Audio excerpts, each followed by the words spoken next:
Hello, my dear students. Welcome to my physics class, Physics. Today's topic is force on a moving charge in a uniform electric and magnetic field.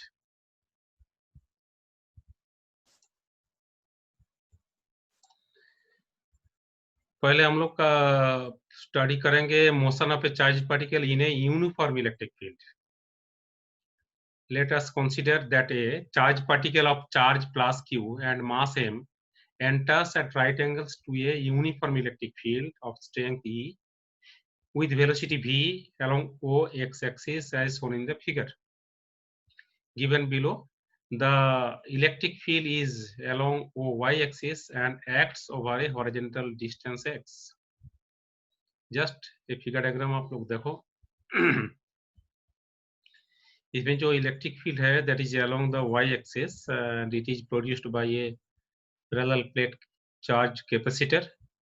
और ये electric field region है x region up to x distance electric field present है uniform electric field. और उसके सब perpendicular that means 90 degree angle में कोई charge particle जिसका चार्ज का value plus q mass m it is projected with velocity v that is along the x axis. Now what will be the path of this charge particle. The charge particle के इसमें जो force मिलता है that is along the electric field E. Along the OX direction there is no force, therefore there will be no change of velocity along the x-axis. यहाँ v के value constant होगा through the whole path within this electric field. Only जो acceleration होगा that is along the y axis. एक चीज यहाँ पे याद रखिएगा, यहाँ पर हम लोग मास के चलते जो वेट होता है that gravitational force that is very negligibly small with respect to the electrostatic force. तो जब हम लोग कोई चार्ज पार्टिकल का मूवमेंट इन मैग्नेटिक फील्ड या इलेक्ट्रिक फील्ड हम लोग कंसीडर करते हैं, at that time we neglect the gravitational force because it is quite smaller than these electromagnetic forces. Since the electric field along OY axis, no horizontal force acts on the charge particle entering the field. Therefore, the horizontal velocity v of the charge particle remains the same throughout the journey. The electric field accelerates the charge particles along OY axis only. जो हम लोग already बोल चुके हैं, जो acceleration होगा that is along the OY axis होगा. Along the x axis there will be no force, no acceleration. Force कितना होता है चार्ज पार्टिकल के ऊपर ना? फोर्स होता है F equal to Q into E that is along the OY. Acceleration of the charge particle कितना होगा ना? A equal to QE divide by m that is along OY. Time taken to transverse the field, अगर along the x axis बराबर मान लीजिए x distance गया है and after time t the charge particle will be at point P, then what will be the time taken for it? Now x divided by v, because there is no change in the horizontal velocity, and at the same time it will move along the y axis, that is y distance. X and y is the coordinate of the P at after time t at any point within the electric field. तो इसमें तो acceleration हो गया charge particle के along the y axis. Therefore the acceleration of the charge particle A, that is the QE divided by m along the OY axis. Now time taken to transfer the field, that time t along the x axis x divided by v. Y is the displacement along the OY in time t, and y is equal to uyt plus half into ay into t square. Since there is no initial velocity along the y-axis, so uy is the 0, and therefore y will be half into a into t square, and a is nothing but the acceleration along the y-axis. There is the QE, force divided by mass of the charge.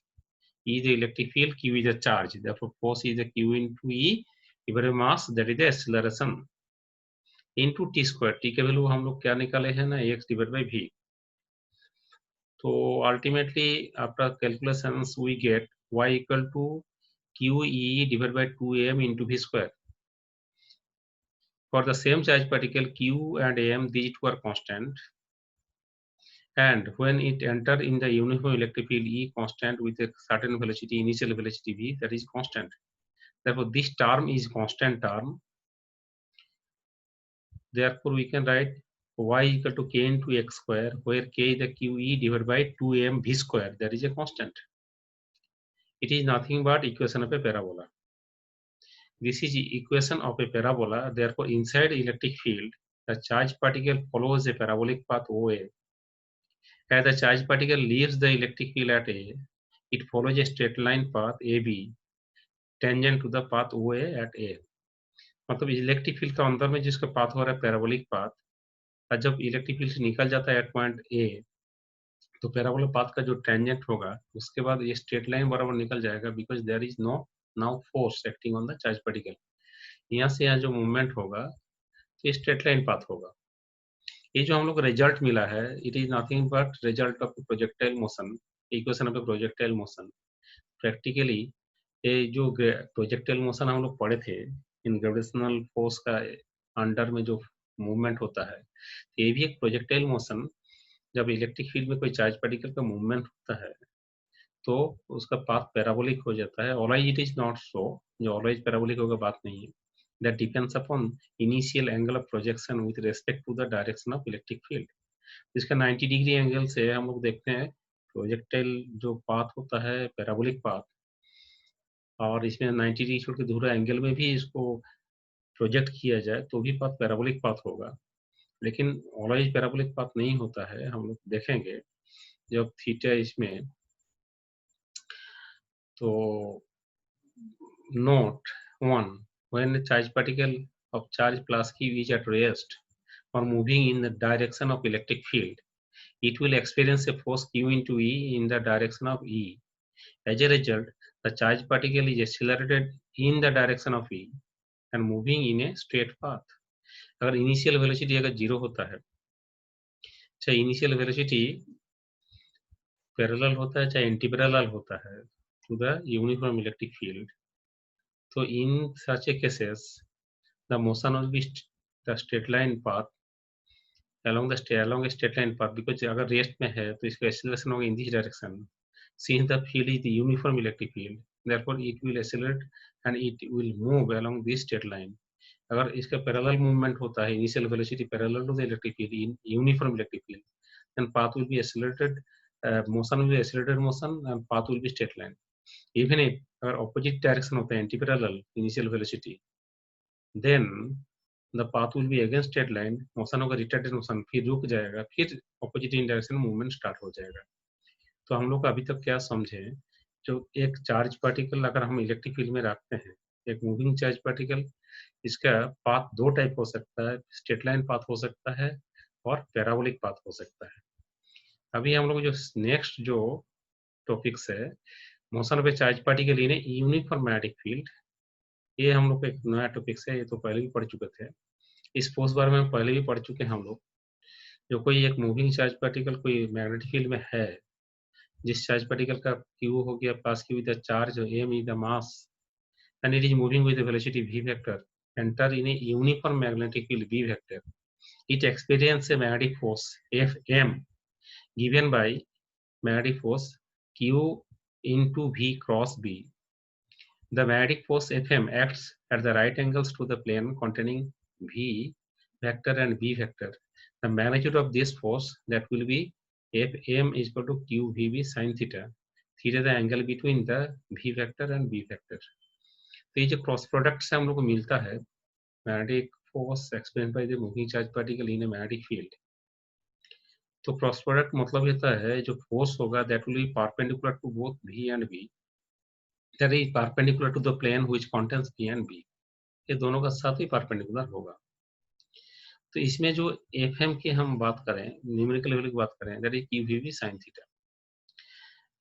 Number 1, case number 1, when the initial velocity of the particle is parallel to the magnetic field, even if anti-parallel, in this case theta is 0 degree, so Fm is equal to qvb sin of theta, sin 0 is the 0, therefore there will be no magnetic force. Thus in this case the magnetic field does not exert any force on the charged particle, and so it will continue to move parallel to the field. Also if theta 180 degree, that is if the initial velocity of the charged particle is anti-parallel, to the magnetic field, then magnetic force that is will be again 0.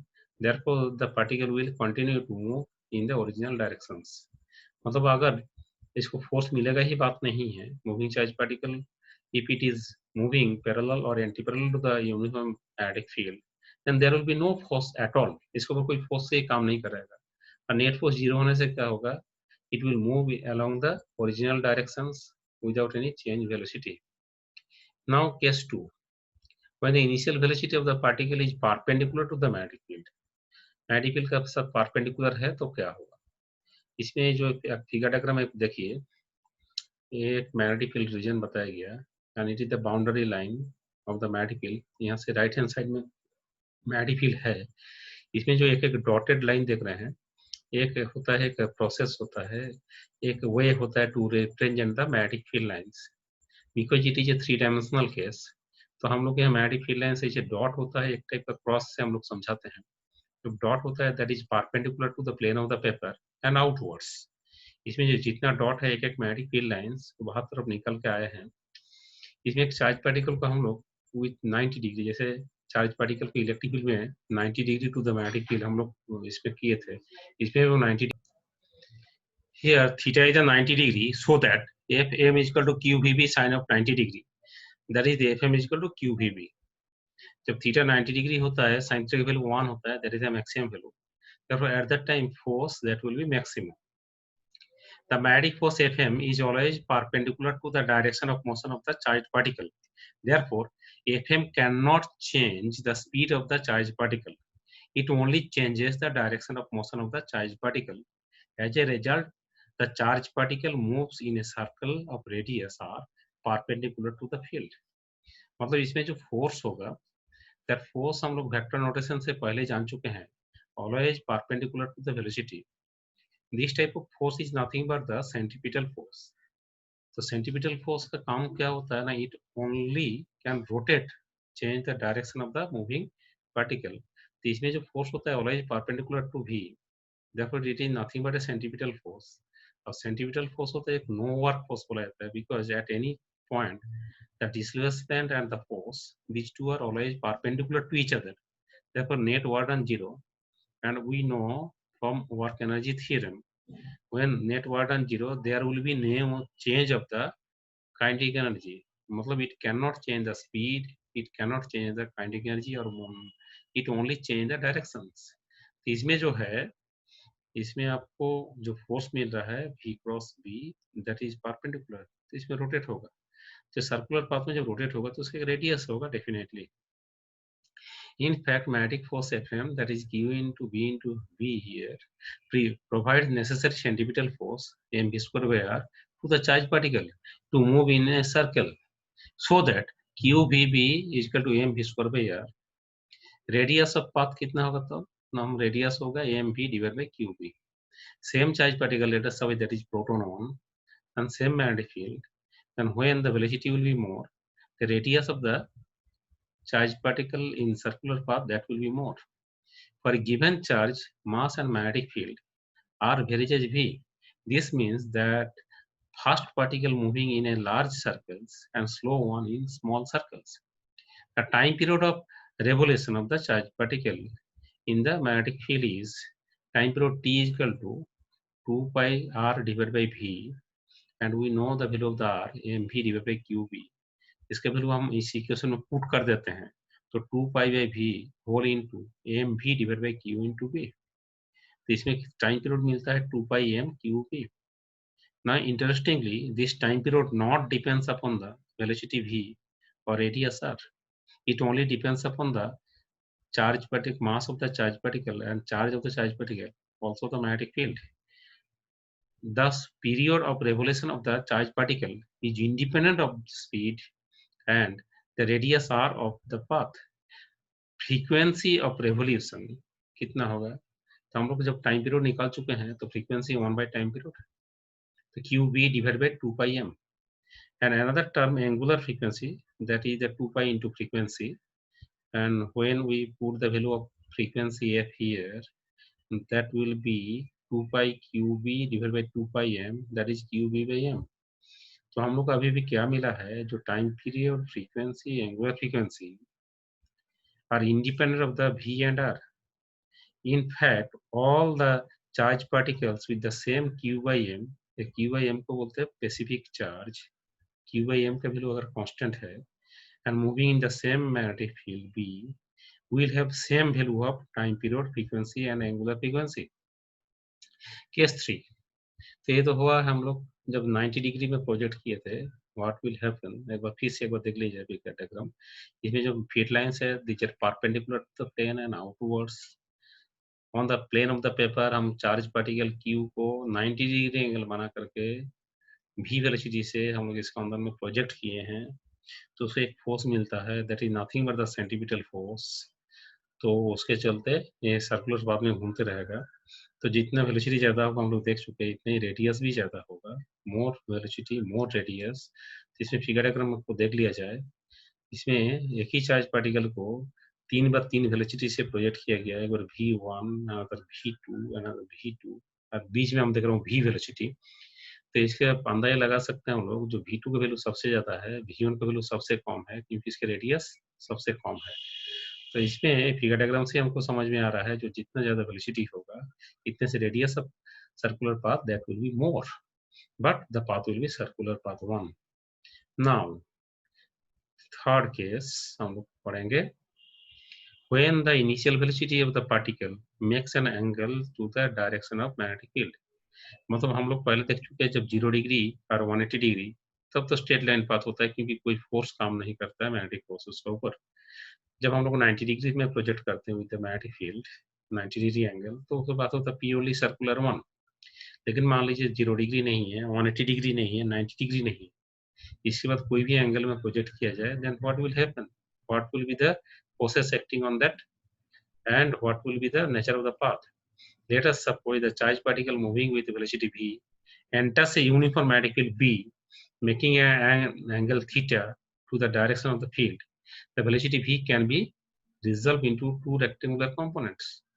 A v cos theta, that is the v1 acting along the direction of the field, v sin theta, that is the v2 acting perpendicular to the direction of the field. Figure diagram को देखा जाए, these red lines, these are the magnetic field lines, and it is a uniform magnetic field B. One charge particle, it is initially projected with velocity v, and theta is the angle between the v vector and the b vector. तो अभी v जो है velocity इसका दो component along the magnetic field, that is the v cos theta, that is we are taking v1, another is the v2, that is the v sin theta. अभी इसके लिए जो है there is no force for this component because it is parallel to the magnetic field. तो along this direction जब कोई force नहीं है, तो इसका velocity constant होगा throughout the whole path.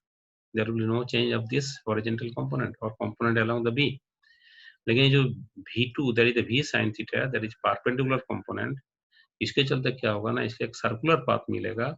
तो इसमें एक जो मोशन होगा that is combination of both circular and the linear. तो सर्कुलर लीनियर दोनों मोशन का एक साथ में एक ही पार्टिकल के ऊपर हो रहा है, तो path will be this type of path, and this type of path is known the helical path.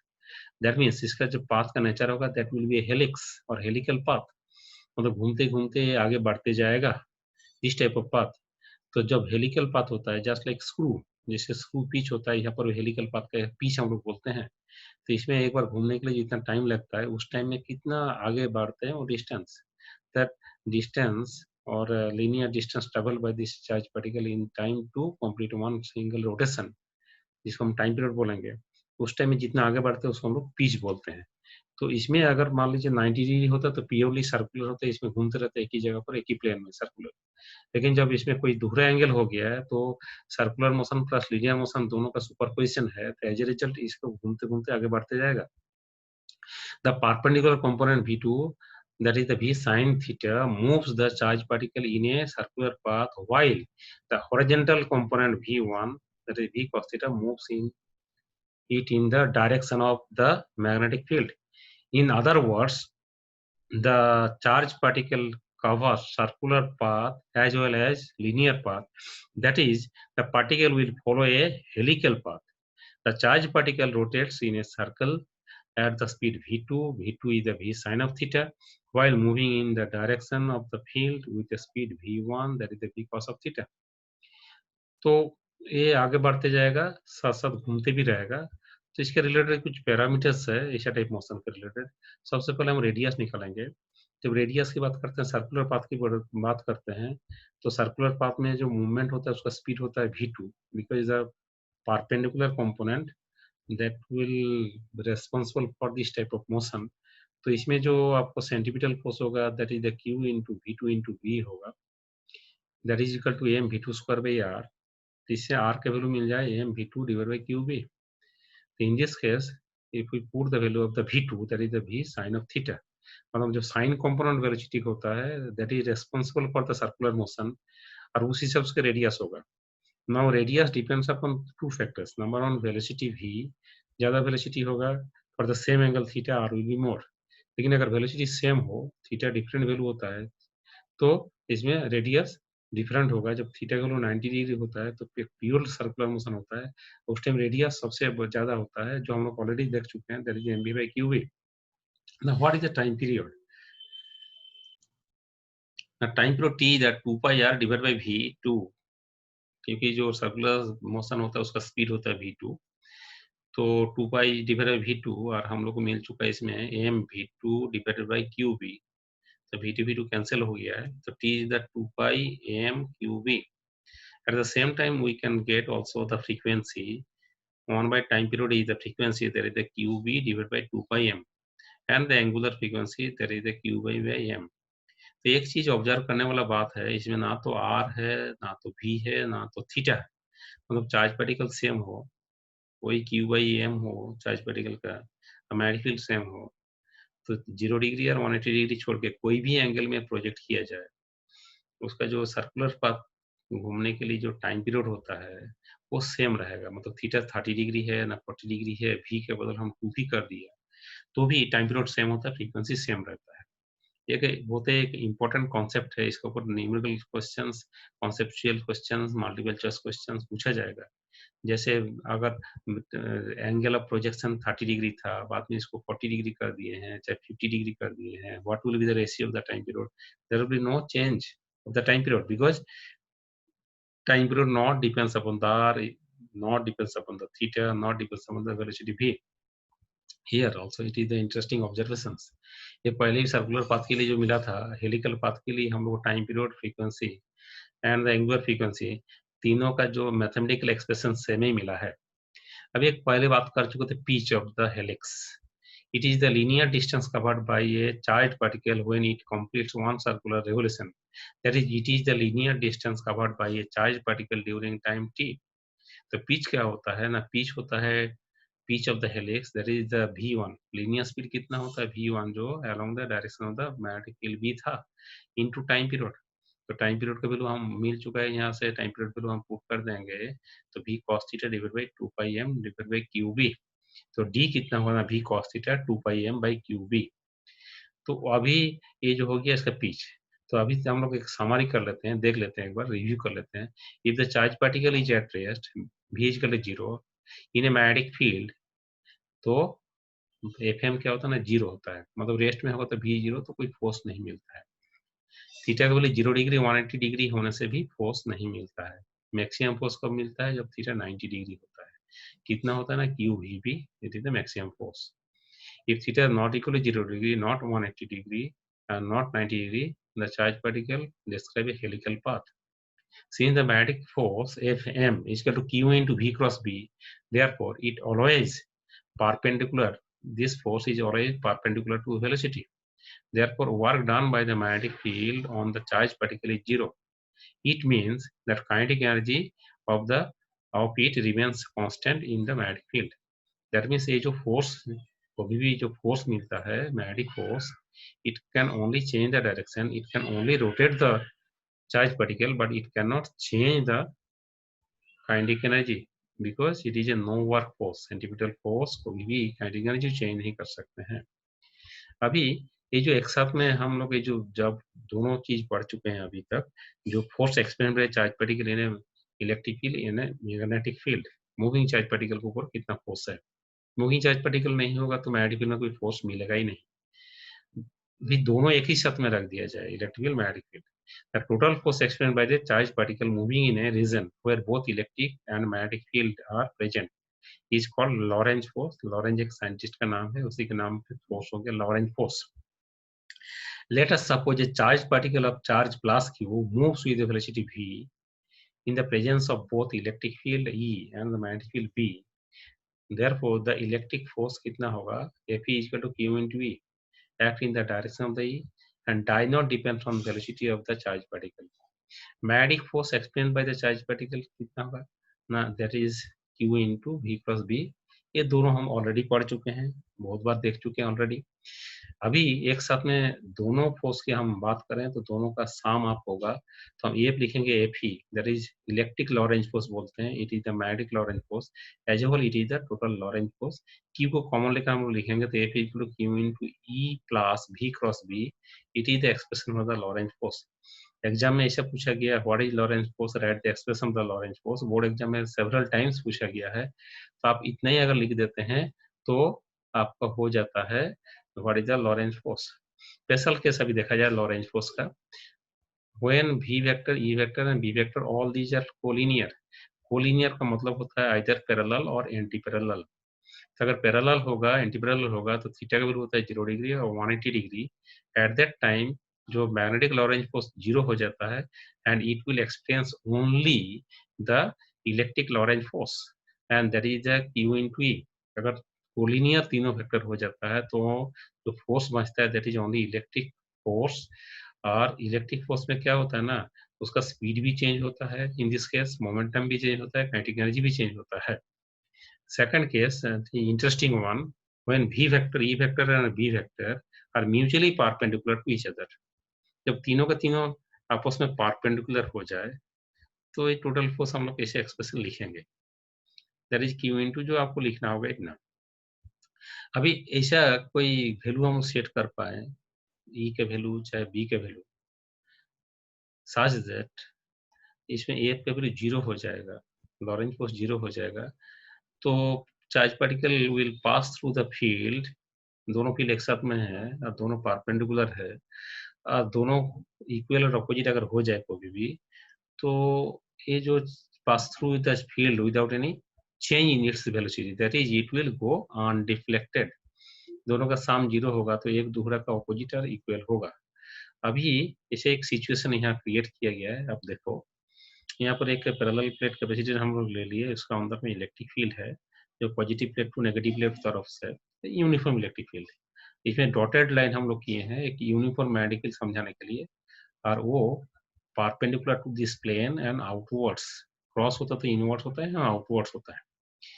तो इसमें इलेक्ट्रिक फील्ड हम लोग जिधर है इसको हम लोग वाई एक्सिस ले रहा हूँ, और जो चार्ज पार्टिकल की उसकी इनिशियल वेलोसिटी हम लोग प्रोवाइड कर रहा हूँ अलोंग द एक्स एक्सिस, और ये हो गया outwards that is along the Z axis. Z axis is the perpendicular to the X Y plane, तो इन दिस केस हम लोग ले रहा हूँ दैट इज द आउटवर्ड्स। तो अलोंग द एक्स एक्सिस हो गया velocity vector, along the Y axis हो गया आपका इलेक्ट्रिक फील्ड ई, और अलोंग द जेड एक्सिस हो गया है आपका मैग्नेटिक फील्ड बी।